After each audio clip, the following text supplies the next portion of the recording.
Smack 'em up, club, everybody. Hey, check it out, man. I'm in front of my collection, all right?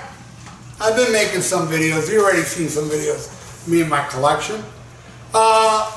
This one, Joseph Manella, he wrote me and he said, hey, have you ever heard Living Loud? And I was like, yeah, I actually have a burned copy of a Living Loud live show. And what Living Loud is, it's Bob Daisley, Lee Kerslake, both from the Blizzard of Oz, Diary of a Madman. It also has Jimmy Barnes on vocals, Steve Morse on guitar, and Don Airey on keyboards, all right? And this is why Ozzy Osbourne is important. They cover, they have originals too that are terrible, but they cover the Ozzy songs from the first two albums, some songs, and you can tell why it's not good. It's because Ozzy Osbourne's not there. And to another extent, Randy Rhoads, even though Steve Morse is a badass, and he does do some good soloing on this album, it's not Randy, and it just doesn't work. It doesn't work. You need Ozzy there. Randy too, but Ozzy's voice.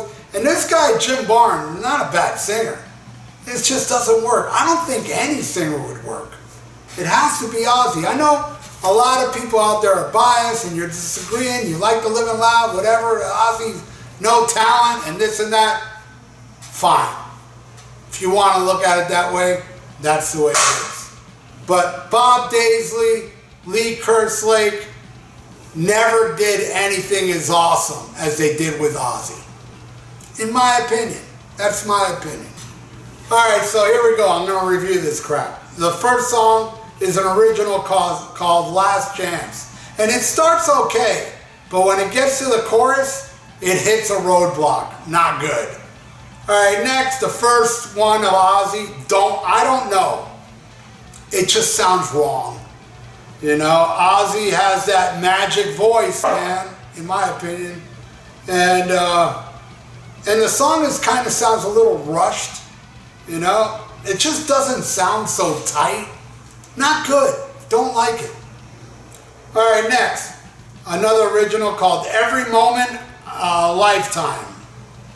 Every Moment a Lifetime? I don't know. I might have wrote that wrong. This one, it's blues, and I hate the blues. It's garbage. I'm biased, though, because I hate the blues. Alright, next. Crazy Train. Musically, this one's cool. I like what Steve Morse does in the beginning. It's pretty cool, you know, and, you know, he does some inventive stuff. But then the vocals came in, and it's like karaoke. Not bad vocals, but it just doesn't work. It has to be Ozzy. Or the singer of Count Raven. That guy sounds just like Ozzy. Alright, next, In the Name of God. It's trippy and it's shitty. Don't care for it. It loses. Alright, next. Flying High Again. Now here, it's changed up, but not as cool as Crazy Train, because they changed up Crazy Train a little bit. And it's not, again, it's not that Jimmy Barnes is a bad singer. It's like just the wrong choice for this band, but in his defense, I think everybody's the wrong choice for this band, except for Ozzy and the dude from Count Raven. Yeah, these songs are not done with justice, and Randy too is missing. Horrible. It sucks. Alright, before I go, I'm going to pick a random album, man. Let's pick a random album right over here, talk about it for a second, and get back to the review. Come out. Alright, I picked two albums. Scream Dream. I saw this tour. It was, I think, the second or third show I've ever been to. It was Ted Nugent, Pat Travers, and the Scorpions, 1980. I also pulled out a better album from Ted Nugent, Free For All. Man, Dog, Dog, Dog Eat Dog. Hammer Down, Writing on the Wall, the title track, Turn It Up. Awesome stuff, the Nuge, man. Alright. Next is Pushed Me Too Far. Probably the best original on here, and it's really not that good.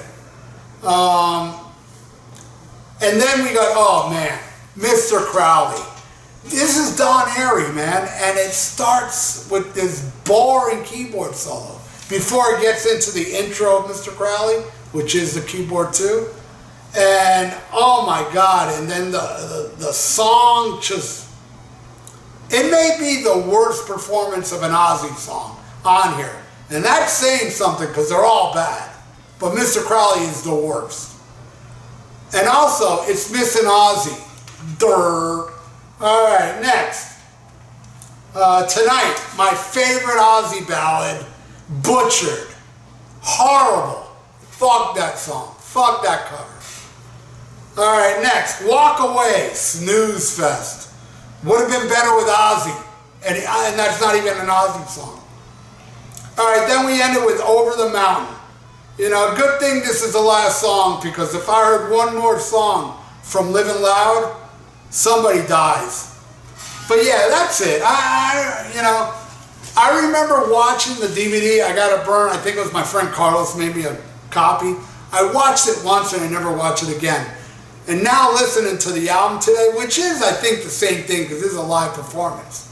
Listening to today, it was like, man, it's worse than I remember. Because I don't remember being offended back then. I'm offended today. Maybe I was smoking crack that day. Or meth, crystal meth, and I was all giddy and happy. Because I think that's the only way you can enjoy Living Loud. With a combination of crystal meth, crack, and injecting cat tranquilizers in your eyeballs. It's the only way you'll end up liking it. But there you go. Joseph Manella, that is my review of Living Loud. I hope you enjoyed it, and that goes for everybody out there. Do you enjoy Living Loud? Leave it in the comments below, man. So thank you all for watching. If you'd like to donate, I got a PayPal in the description below. And please subscribe to my channel if you haven't, and ring that little notification bell. I totally would appreciate that. And like the video, it's good for the YouTube algorithms. So stay frosty, listen to Black Sabbath, and schmack 'em a gob.